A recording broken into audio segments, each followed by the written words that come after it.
Bonsoir. Le 31 mai 2010, il y a un an, jour pour jour, 6 bateaux remplis de 600 passagers venus du monde entier voguaient vers Gaza pour briser le blocus.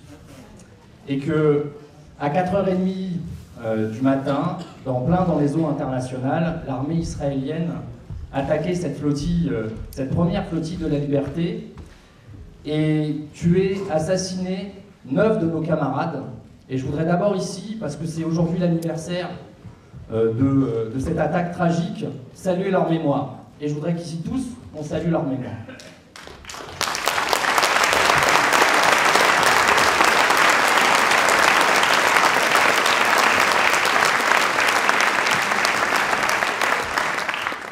Aujourd'hui, nous envoyons une deuxième flottille de la liberté, qui sera 2 fois plus grande que la précédente. Ce sera entre 10 et 15 bateaux que nous allons envoyer vers Gaza. Ce sera plus d'1 millier de passagers qui iront à Gaza. Et il y aura un bateau français.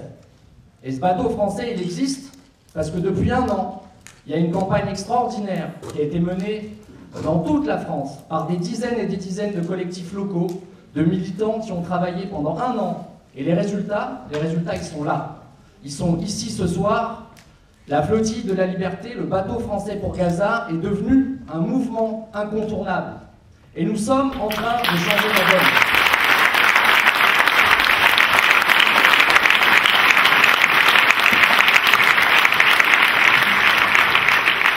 Je vais simplement rappeler le contexte dans lequel cette bataille est menée et la raison fondamentale pour laquelle elle est menée.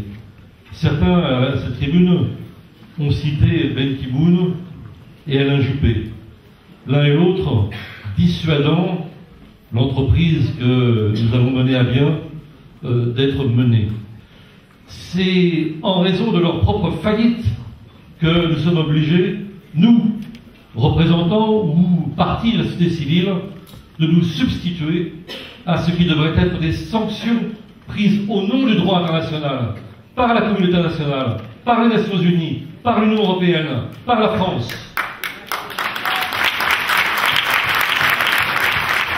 Si nous sommes réunis ici ce soir, ce n'est pas contre Israël, ce n'est pas contre le peuple d'Israël, c'est contre une politique d'annexion et de soumission que nous n'acceptons pas plus dans cette région du monde que dans d'autres. Les uns et les autres ici, nous avons notre histoire, nos engagements, et plus que jamais, ces engagements doivent être mis au service de ce que l'on appelle la juste cause du peuple palestinien.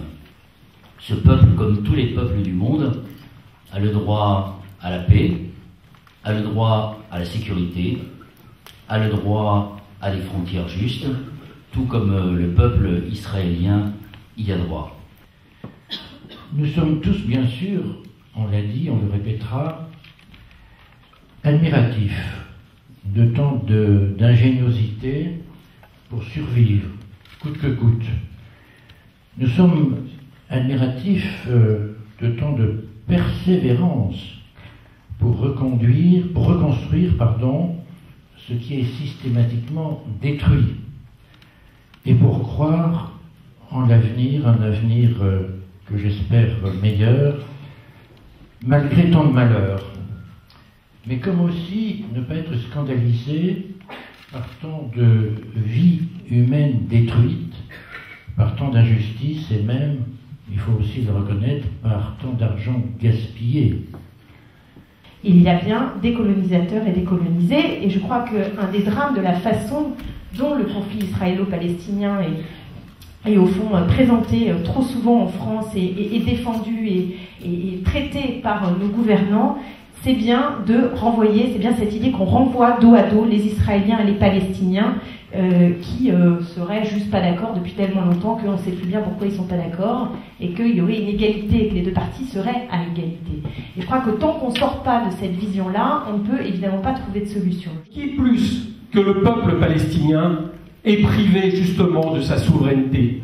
Qui plus que le peuple palestinien est depuis des décennies, le sujet d'une injustice sociale due au blocus, due à des privations en tout genre, due évidemment à la colonisation qui n'a cessé de s'amplifier depuis des années, quelles que soient les paroles du gouvernement israélien. Et que la réalité, nous l'avons vu sur le terrain, la réalité de la dépossession, la réalité de l'injustice, et cela, c'est un moteur, la prise de conscience sur le terrain, c'est un moteur essentiel, et c'est pour ça que la flottille, au-delà de son aspect matériel, d'un mouvement de bateaux qui vont vers Gaza, c'est aussi l'encouragement à tous à aller vers la Palestine pour connaître la situation réelle et soutenir les Palestiniens.